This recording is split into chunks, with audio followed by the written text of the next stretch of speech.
प्रिय भक्तजनों, आइए अब सुनते हैं बृहस्पतिवार व्रत की विधि एवं कथा। इस दिन बृहस्पतेश्वर महादेव जी की पूजा होती है। दिन में एक समय ही भोजन करें, पीले वस्त्र धारण करें, पीले पुष्पों को धारण करें। भोजन भी चने की दाल का ही होना चाहिए, नमक नहीं खाना चाहिए। पीले रंग का फूल, चने की दाल, पीले कपड़े तथा पीले चंदन से पूजा करनी चाहिए। पूजन के पश्चात कथा सुननी चाहिए। इस व्रत के करने से बृहस्पति जी अति प्रसन्न होते हैं तथा धन और विद्या का लाभ होता है। स्त्रियों के लिए ये व्रत अति आवश्यक है। इस व्रत में केले का पूजन होता है। कथा। किसी गांव में एक साहूकार रहता था, जिसके घर में अन्न, वस्त्र और धन किसी की कोई कमी नहीं थी, परंतु उसकी स्त्री बहुत ही कृपण थी। किसी भिक्षार्थी को कुछ नहीं देती, सारे दिन घर के कामकाज में लगी रहती। एक समय एक साधु महात्मा बृहस्पतिवार के दिन उसके द्वार पर आए और भिक्षा की याचना की। स्त्री उस समय घर के आंगन को लीप रही थी। इस कारण साधु महाराज से कहने लगी कि महाराज, इस समय तो मैं घर लीप रही हूँ, आपको कुछ नहीं दे सकती, फिर किसी अवकाश के समय आना। साधु महात्मा खाली हाथ चले गए। कुछ दिन के पश्चात वही साधु महाराज आए, उसी तरह भिक्षा मांगी। साहूकारनी उस समय लड़के को खिला रही थी। कहने लगी, महाराज, मैं क्या करूं, अवकाश नहीं है, इसलिए आपको भिक्षा नहीं दे सकती। तीसरी बार महात्मा आए तो उसने उन्हें उसी तरह से टालना चाहा, परंतु महात्मा जी कहने लगे कि यदि तुमको बिल्कुल ही अवकाश हो जाए तो मुझको भिक्षा दोगी? साहूकारनी कहने लगी कि हाँ महाराज, यदि ऐसा हो जाए तो आपकी बड़ी कृपा होगी। साधु महात्मा जी कहने लगे कि अच्छा, मैं एक उपाय बताता हूँ। तुम बृहस्पतिवार को दिन चढ़ने पर उठो और सारे घर में झाड़ू लगाकर कूड़ा एक कोने में जमा कर दो। घर में चौका इत्यादि मत लगाओ। फिर स्नान आदि करके घर वालों से कहो उस दिन सब हजामत अवश्य बनवाएं। रसोई बनाकर चूल्हे के पीछे रखा करो, सामने नहीं। सायंकाल को अंधेरा होने के बाद दीपक जलाओ तथा बृहस्पतिवार को पीले वस्त्र मत धारण करो, ना पीले रंग की चीज़ों का भोजन ग्रहण करो। यदि ऐसा करोगी तो तुमको घर का कोई काम नहीं करना पड़ेगा। साहूकारनी ने ऐसा ही किया। बृहस्पतिवार को दिन चढ़े उठी, झाड़ू लगाकर कूड़े को घर में ही जमा कर दिया। पुरुषों ने हजामत बनवाई, भोजन बनवाकर चूल्हे के पीछे रखा। वह सब बृहस्पतिवारों को ऐसा ही करती रही। अब कुछ काल बाद उसके घर में खाने को दाना न रहा। थोड़े दिनों में महात्मा फिर आए और भिक्षा मांगी, परंतु सेठानी ने कहा, महाराज, मेरे घर में खाने को अन्न नहीं है, आपको क्या दे सकती हूँ? तब महात्मा ने कहा कि जब तुम्हारे घर में सब कुछ था तब भी तुम कुछ नहीं देती थी। अब पूरा अवकाश है, तब भी कुछ नहीं दे रही हो। तुम क्या चाहती हो वह कहो। तब सेठानी ने हाथ जोड़कर प्रार्थना की, महाराज, अब कोई ऐसा उपाय बताओ कि मेरे पहले जैसा धन धान्य हो जाए।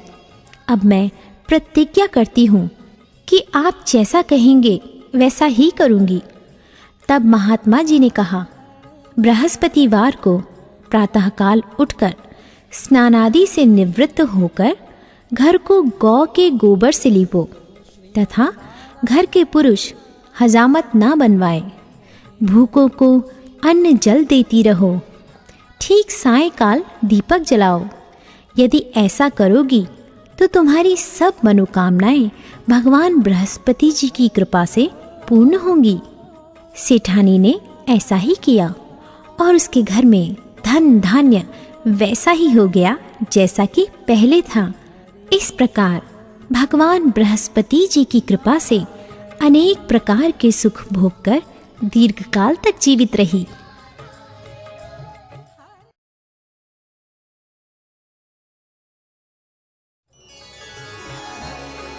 प्रिय भक्तजनों, आइए अब सुनते हैं बृहस्पतिवार की दूसरी कथा। एक दिन इंद्र बड़े अहंकार से अपने सिंहासन पर बैठे थे और बहुत से देवता, ऋषि, गंधर्व, किन्नर आदि सभी सभा में उपस्थित थे। जिस समय बृहस्पति जी वहां पर आए तो सबके सब उनके सम्मान के लिए खड़े हो गए, परंतु इंद्र गर्व के मारे खड़ा ना हुआ।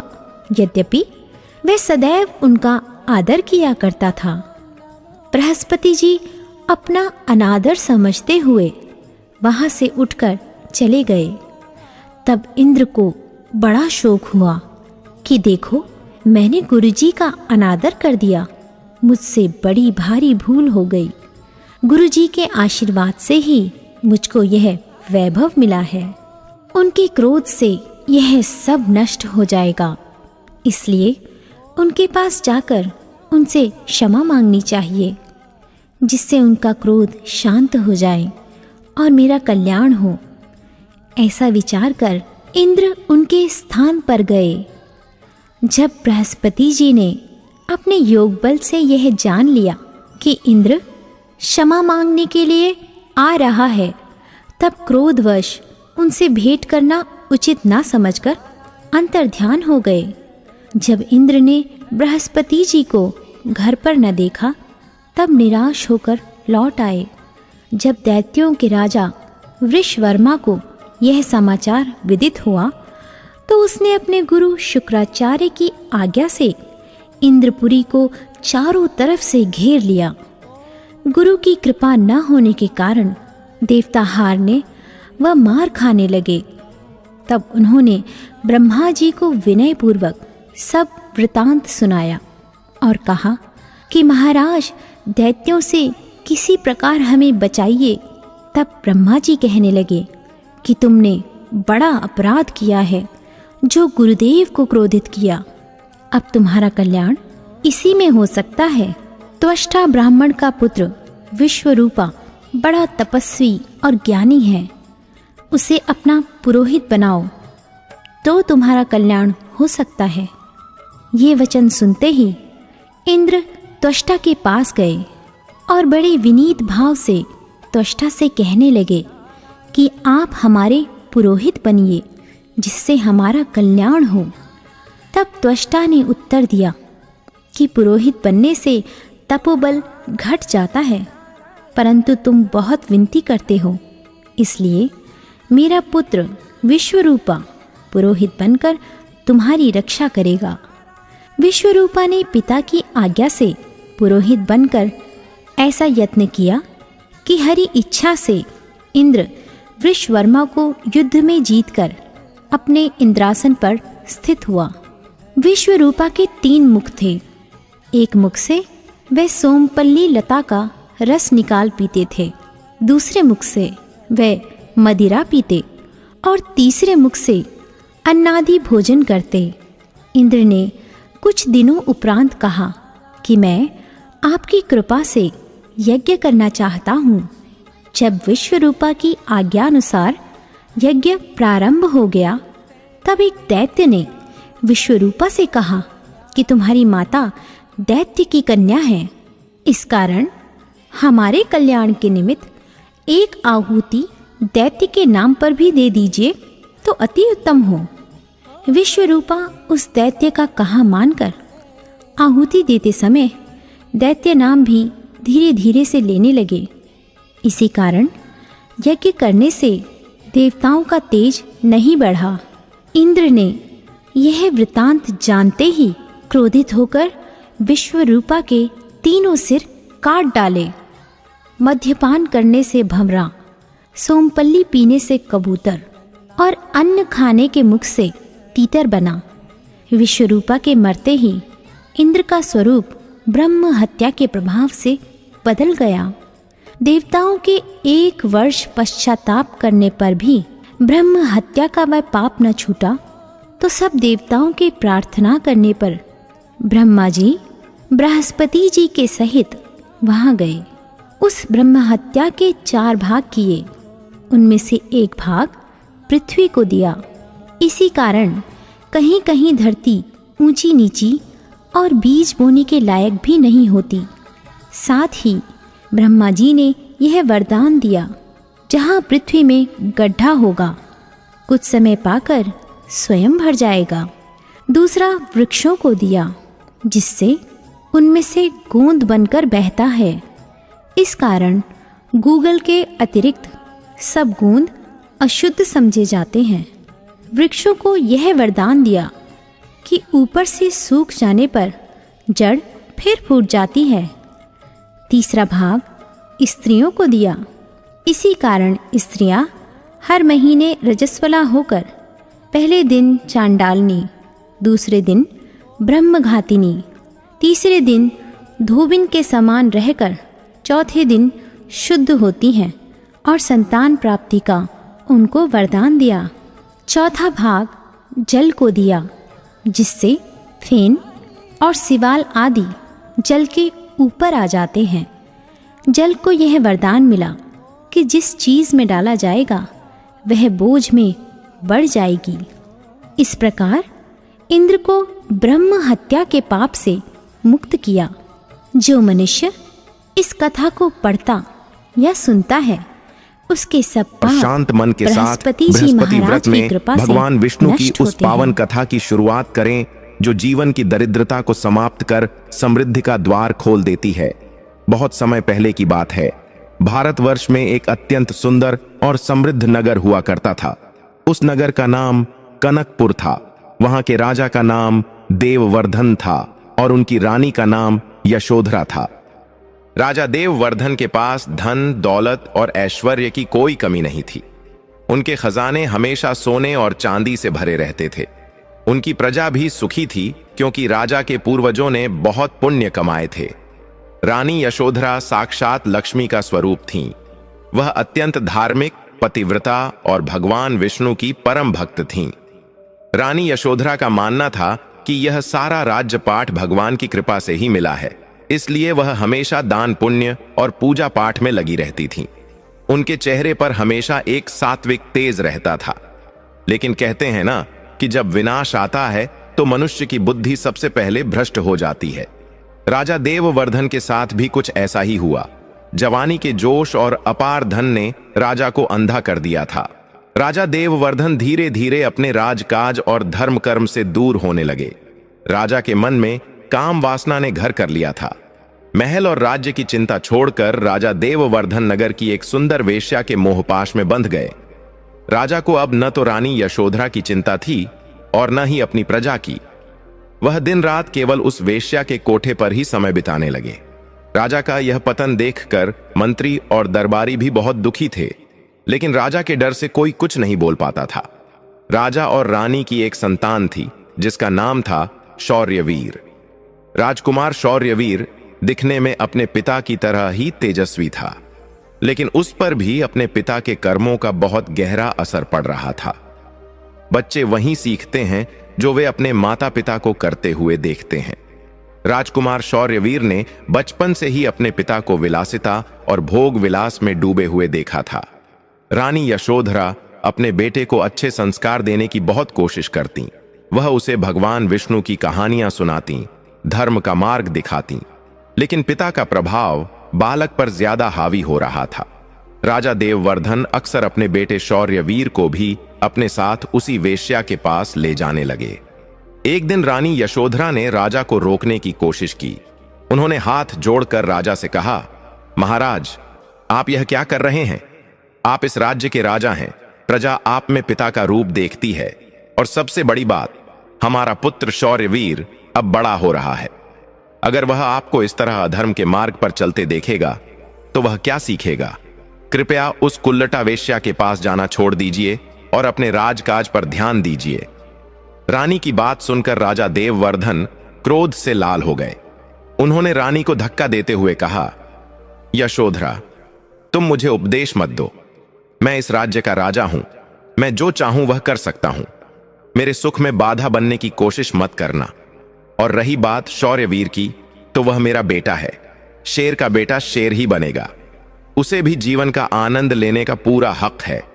इतना कहकर राजा अपने बेटे शौर्यवीर का हाथ पकड़कर महल से बाहर निकल गए और सीधे उसी वेश्या के घर पहुंच गए। रानी यशोधरा अपनी आंखों में आंसू लिए वहीं खड़ी रह गईं। उन्हें अपने पति से ज्यादा अपने बेटे के भविष्य की चिंता सताने लगी थी। समय बीतता गया। राजा देववर्धन पूरी तरह से राजकाज भूल चुके थे। खजाने का मुंह उस वेश्या के लिए खोल दिया गया था। राज्य के दुश्मन, जो अब तक राजा के डर से छिपे बैठे थे, अब सर उठाने लगे थे। मंत्रियों ने कई बार राजा को समझाने की कोशिश की कि खजाना खाली हो रहा है और पड़ोसी राज्य हम पर हमला करने की योजना बना रहे हैं, लेकिन राजा ने किसी की एक न सुनी। उधर राजकुमार शौर्यवीर अब जवानी की दहलीज पर कदम रख चुका था। बुरी संगत का असर उस पर पूरी तरह हो चुका था। जिस वेश्या के पास उसके पिता जाते थे, अब शौर्यवीर भी उसी वेश्या के आकर्षण में फंस गया था। यह एक बहुत ही विचित्र और पापपूर्ण स्थिति थी।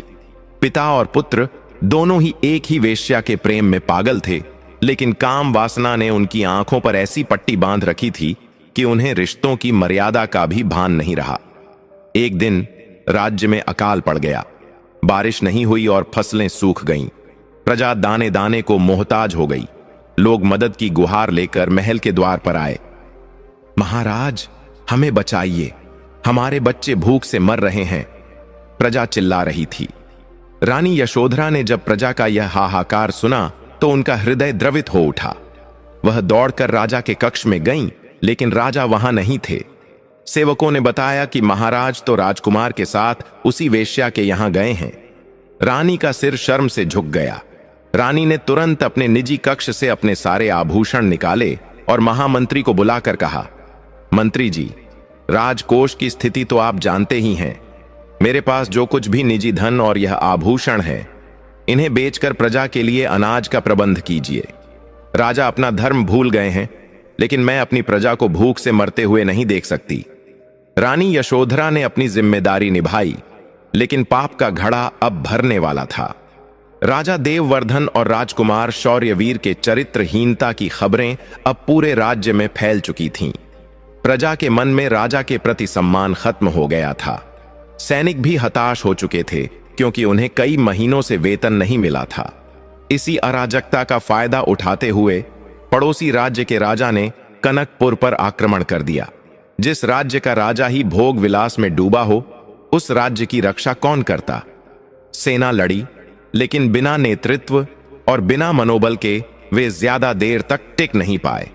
दुश्मन की सेना महल के द्वार तक आ पहुंची। जब यह खबर उस वेश्या के घर तक पहुंची, तब राजा देववर्धन को होश आया। वह हड़बड़ा कर उठे। राजकुमार शौर्यवीर भी घबरा गया। राजा ने अपनी तलवार उठाई और वेश्या से कहा, तुम चिंता मत करो, मैं अभी दुश्मनों को खदेड़ कर आता हूं। लेकिन वेश्या, जो केवल राजा के धन से प्यार करती थी, उसने मुंह फेर लिया।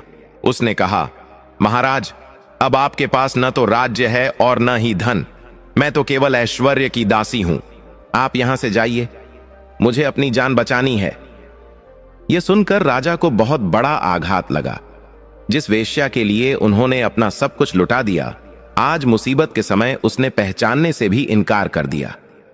राजा और राजकुमार दोनों ही अपमानित होकर वहां से निकले और महल की ओर भागे। लेकिन तब तक बहुत देर हो चुकी थी। दुश्मन राजा ने महल पर कब्जा कर लिया था। राजा देववर्धन, रानी यशोधरा और राजकुमार शौर्यवीर को बंदी बना लिया गया। उनका राजसी वस्त्र उतार लिया गया और उन्हें साधारण कपड़े पहनाकर राज्य से बाहर निकाल दिया गया। कल तक जो सोने के पलंग पर सोते थे, आज वे सड़क पर आ गए थे। उनके पास न रहने को घर था, न खाने को भोजन। राजा देववर्धन का अहंकार टूट चुका था।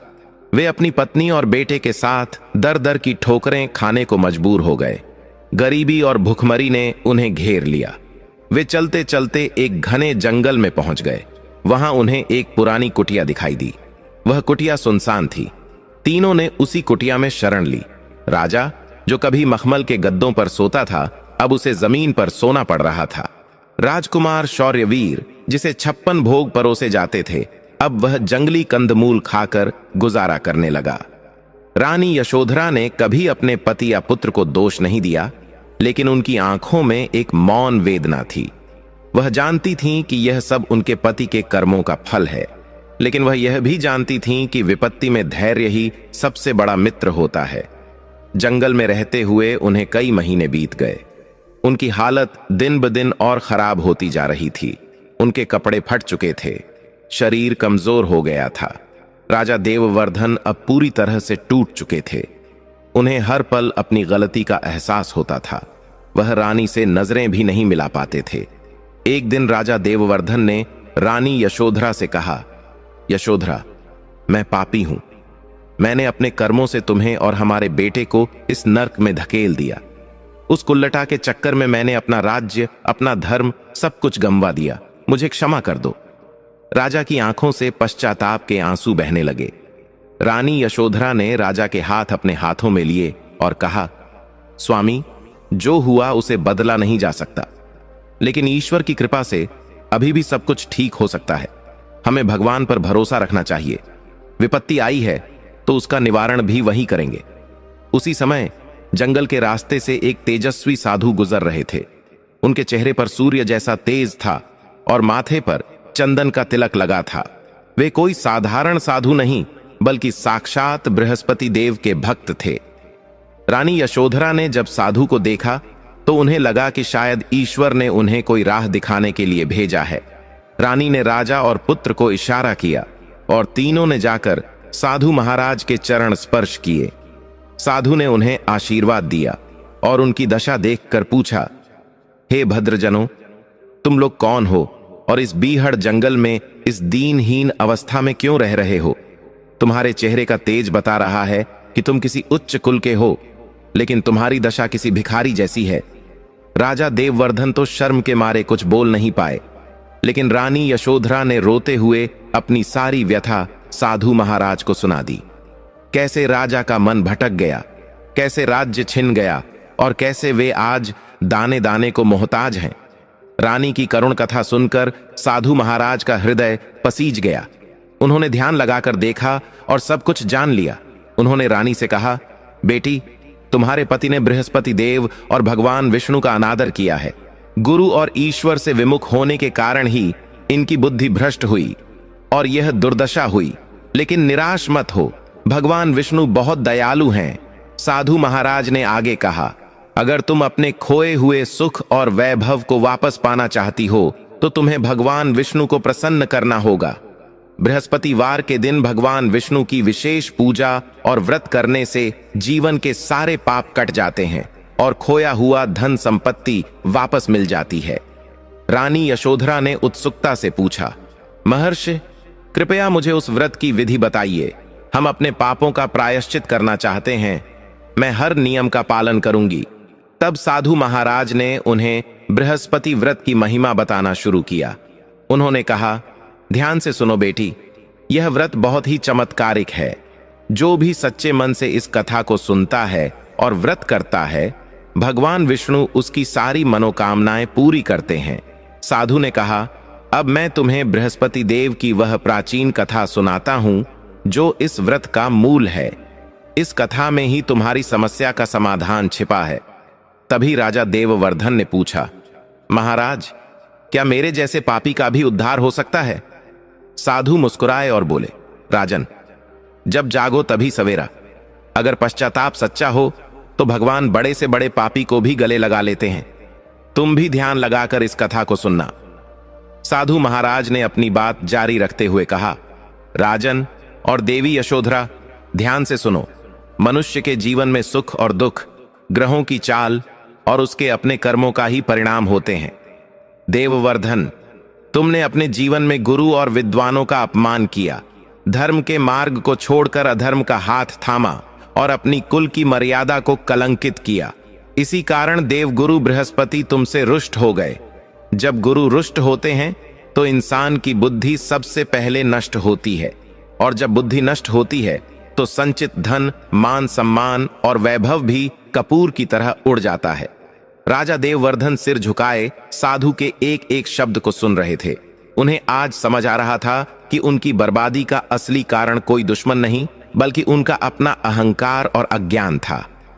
साधु महाराज ने आगे कहा, परंतु भगवान विष्णु परम दयालु हैं।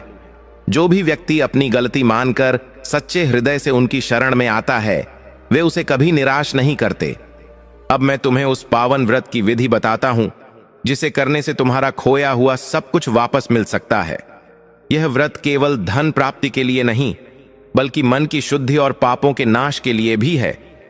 रानी यशोधरा ने हाथ जोड़कर पूछा, हे महात्मा, कृपया हमें विस्तार से समझाइए कि हमें क्या करना होगा।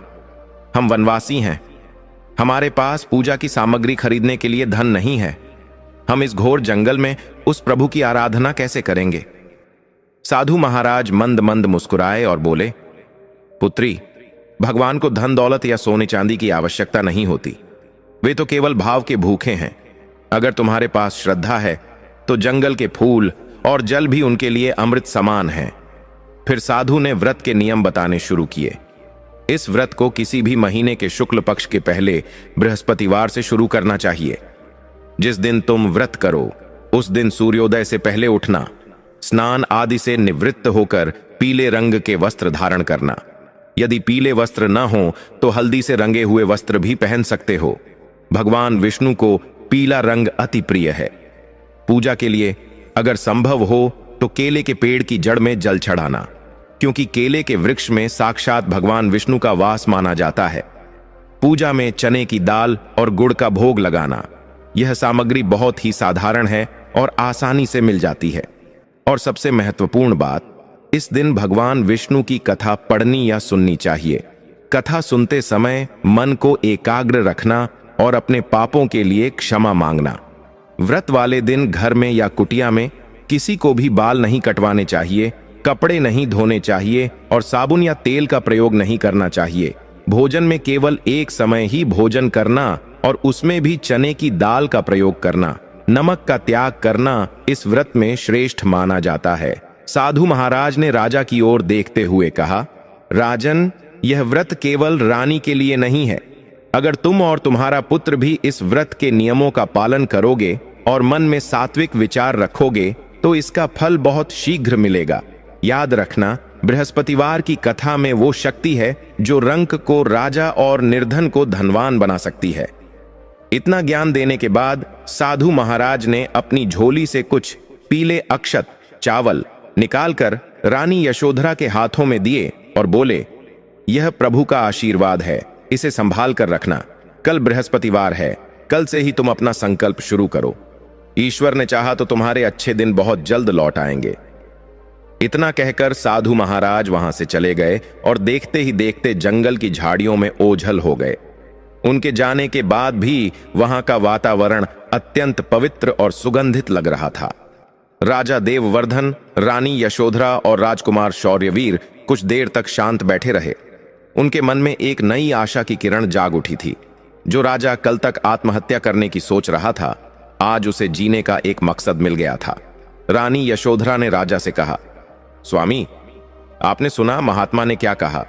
कल बृहस्पतिवार है, हमें कल से ही व्रत शुरू करना चाहिए। लेकिन समस्या यह है कि पूजा के लिए चने की दाल और गुड़ कहां से आएगा? हम तो जंगल में हैं और हमारे पास एक भी मुद्रा नहीं है। राजा देववर्धन की आंखों में फिर से लाचारी आ गई। उन्होंने कहा, यशोधरा, मैं कितना अभागा हूं। मैं एक राजा होकर भी अपनी पत्नी को पूजा की साधारण सामग्री भी लाकर नहीं दे सकता। मेरे पास तो अब कुछ भी नहीं बचा है। तभी कोने में बैठा राजकुमार शौर्यवीर खड़ा हुआ। पिछले कुछ महीनों में शौर्यवीर ने बहुत कुछ सहा था। भूख, प्यास और अपमान ने उसके अंदर के अहंकार को तोड़ दिया था। उसने अपने माता पिता की यह बेबसी देखी और उसका खून खौल उठा। उसने आगे बढ़कर अपने पिता के चरण स्पर्श किए। राजा चौंक गए। जिस बेटे ने कभी झुकना नहीं सीखा था, आज वह चरणों में पड़ा था। शौर्यवीर ने रुंधे गले से कहा, पिताजी, माताजी, आप चिंता मत कीजिए, यह स्थिति मेरे और पिताजी के पापों के कारण आई है, तो इसका प्रायश्चित भी हमें ही करना होगा। आप पूजा की तैयारी कीजिए। मैं अभी पास के नगर में जाता हूं और कोई काम ढूंढता हूं। मैं वादा करता हूं कि शाम तक चने की दाल और गुड़ लेकर ही लौटूंगा। रानी यशोधरा ने अपने बेटे को गले लगा लिया और रोने लगी। बेटा, तुमने कभी धूप में पैर नहीं रखा, तुम मजदूरी कैसे करोगे? लोग तुम्हें पहचान लेंगे तो तुम्हारा उपहास उड़ाएंगे। शौर्यवीर ने दृढ़ता से कहा, मां, अब मान अपमान का समय चला गया। अब अस्तित्व बचाने का संघर्ष है। मुझे आशीर्वाद दीजिए। रानी ने अपने आंसुओं को पोंछते हुए बेटे के सिर पर हाथ रखा और उसे विदा किया। राजकुमार शौर्यवीर, जो कभी रथों पर चलता था, आज नंगे पैर फटे कपड़ों में जंगल के रास्ते से नगर की ओर चल पड़ा। रास्ता पत्थरीला था, धूप तेज थी। शौर्यवीर के पैरों में छाले पड़ गए, लेकिन वह रुका नहीं। उसके दिमाग में बस साधु की बातें गूंज रही थीं। खोया हुआ सम्मान वापस मिल सकता है। वह चलते चलते नगर की सीमा पर पहुंचा। यह वही नगर था जहां कभी उसका हुक्म चलता था। आज वह वहां एक भिखारी की तरह दाखिल हुआ। उसने अपना चेहरा एक फटे हुए कपड़े से थोड़ा ढक लिया ताकि कोई उसे पहचान न ले। बाजार में बहुत भीड़ थी। दुकानों पर मिठाइयां और पकवान सजे थे। शौर्यवीर को बहुत जोरों की भूख लगी थी। पकवानों की खुशबू से उसका पेट मरोड़ रहा था, लेकिन आज उसकी भूख से बड़ी उसकी जिद थी। वह एक व्यापारी की दुकान पर गया। वह व्यापारी अनाज की बोरियां उतरवा रहा था। शौर्यवीर ने डरते डरते उससे पूछा, सेठ जी, क्या मुझे कोई काम मिल सकता है? मुझे पैसों की बहुत जरूरत है। सेठ ने शौर्यवीर को ऊपर से नीचे तक देखा। उसके कपड़े फटे थे, लेकिन चेहरे की चमक बता रही थी कि वह कोई साधारण भिखारी नहीं है। सेठ ने कड़े स्वर में कहा, काम तो है, लेकिन मेहनत का है। ये अनाज की 50 बोरियां गोदाम के अंदर रखनी है। अगर कर सको तो करो, वरना आगे बढ़ो। 50 भारी बोरियां। शौर्यवीर ने जीवन में कभी एक गिलास पानी भी खुद उठाकर नहीं पिया था, लेकिन उसे अपनी मां का चेहरा याद आया, जो जंगल में भूखी प्यासी बैठी थी। उसने तुरंत हामी भर दी, जी, मैं कर दूंगा। शौर्यवीर ने पहली बोरी उठाई। बोरी इतनी भारी थी कि उसके कंधे झुक गए। उसकी रीढ़ की हड्डी में जैसे कोई कील ठोक रहा हो, इतना दर्द हुआ, लेकिन उसने उफ तक नहीं की। वह लड़खड़ाते कदमों से गोदाम की ओर बढ़ा। 1 बोरी, 2 बोरी, 3 बोरी। जैसे जैसे वह काम करता गया, उसके हाथों की हथेलियां छिल गईं। खून रिसने लगा।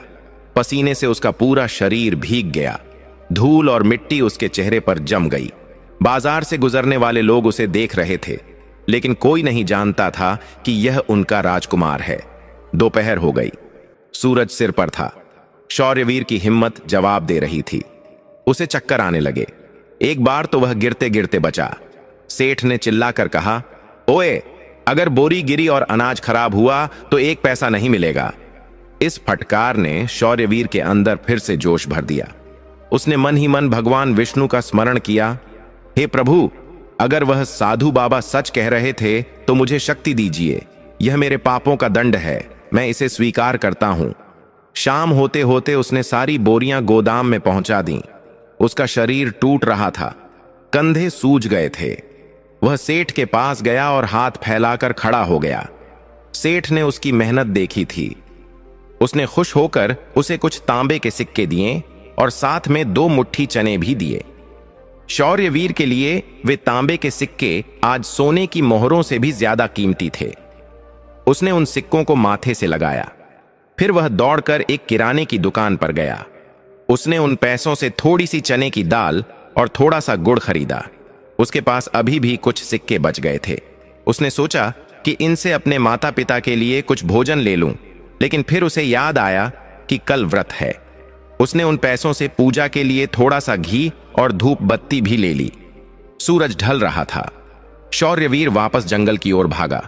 उसका शरीर थक चुका था, लेकिन उसका मन हवा में उड़ रहा था। आज उसने अपनी मेहनत की कमाई का स्वाद चखा था। जब वह कुटिया में पहुंचा तो अंधेरा हो चुका था। राजा देववर्धन और रानी यशोधरा दिए की मध्यम रोशनी में उसका इंतजार कर रहे थे। उन्हें डर लग रहा था कि कहीं शौर्यवीर को कुछ हो तो नहीं गया। जैसे ही शौर्यवीर ने कुटिया में कदम रखा, रानी ने देखा कि उसका बेटा धूल में सना हुआ है। उसके हाथों में खून लगा है, और वह बुरी तरह हाँफ रहा है। रानी की चीख निकल गई, बेटा ये तुम्हारी क्या हालत हो गई? राजा देववर्धन भी दौड़कर आए और बेटे को सहारा दिया। शौर्यवीर ने मुस्कुराते हुए अपनी पोटली खोली और उसमें से चने की दाल और गुड़ निकाला। उसने कहा, मां, पिताजी देखिए मैं ले आया, कल हम भगवान विष्णु का व्रत करेंगे। राजा देववर्धन की आंखों से आंसुओं की धारा बह निकली। उन्होंने बेटे के जख्मी हाथों को चूम लिया। उन्होंने कहा, पुत्र, आज तुमने साबित कर दिया कि तुम एक सच्चे क्षत्रिय हो। राजपाट खोने के बाद भी तुमने अपना धर्म नहीं खोया। मुझे तुम पर गर्व है। रानी यशोधरा ने बेटे के घावों को साफ किया और पानी पिलाया। उस रात उस टूटी हुई कुटिया में एक अजीब सी शांति थी। बाहर सन्नाटा था, लेकिन अंदर उम्मीद का दीपक जल रहा था। तीनों ने निश्चय किया कि वे पूरी निष्ठा से इस व्रत को करेंगे। रात के समय जब सब सोने की तैयारी कर रहे थे, रानी यशोधरा ने कहा, कल हमारा पहला व्रत है। यह हमारे जीवन की नई शुरुआत है। हमें अपने पुराने वैभव को भूलकर एक साधारण भक्त की तरह प्रभु की सेवा करनी होगी। क्या आप दोनों तैयार हैं? राजा और राजकुमार ने एक स्वर में कहा, हाँ, हम तैयार हैं। अगली सुबह बृहस्पतिवार का दिन था। आकाश में लाली छा रही थी। चिड़ियों की चहचहाहट शुरू हो गई थी। राजा, रानी और राजकुमार ब्रह्म मुहूर्त में उठ गए। पास ही एक छोटी सी नदी बहती थी। तीनों ने वहां जाकर स्नान किया। उनके पास पीले रेशमी वस्त्र तो नहीं थे, लेकिन रानी ने अपनी पुरानी साड़ी के पल्लू को हल्दी और जंगल के फूलों के रस से रंग लिया था, जिससे वह पीला हो गया था। राजा और राजकुमार ने भी अपने अंगोछों को उसी रंग में रंग लिया। नदी के किनारे एक केले का छोटा सा पेड़ था। रानी ने उस जगह को साफ किया और गोबर से लीपा। उन्होंने वहां एक छोटी सी वेदी बनाई। अब पूजा का समय हो रहा था। सूर्यदेव अपनी किरणें बिखेर रहे थे। तीनों उस केले के पेड़ के चारों ओर बैठ गए। रानी ने चने की दाल और गुड़ को एक पत्तल पर रखा। उन्होंने जल का कलश भरा और उसमें थोड़ी सी हल्दी मिला दी। माहौल बहुत ही भक्तिमय हो गया था। राजा देववर्धन, जो कभी राजमहल के मंदिर में भी जाने से कतराते थे, आज जमीन पर बैठकर हाथ जोड़े, आंखें बंद किए भगवान विष्णु का ध्यान कर रहे थे। रानी यशोधरा ने पूजा आरंभ की। उन्होंने केले के पेड़ की जड़ में हल्दी मिश्रित जल चढ़ाया, फिर धूप जलाई। जंगल की हवा में धूप की सुगंध फैल गई।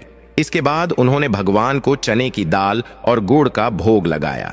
अब समय था कथा का।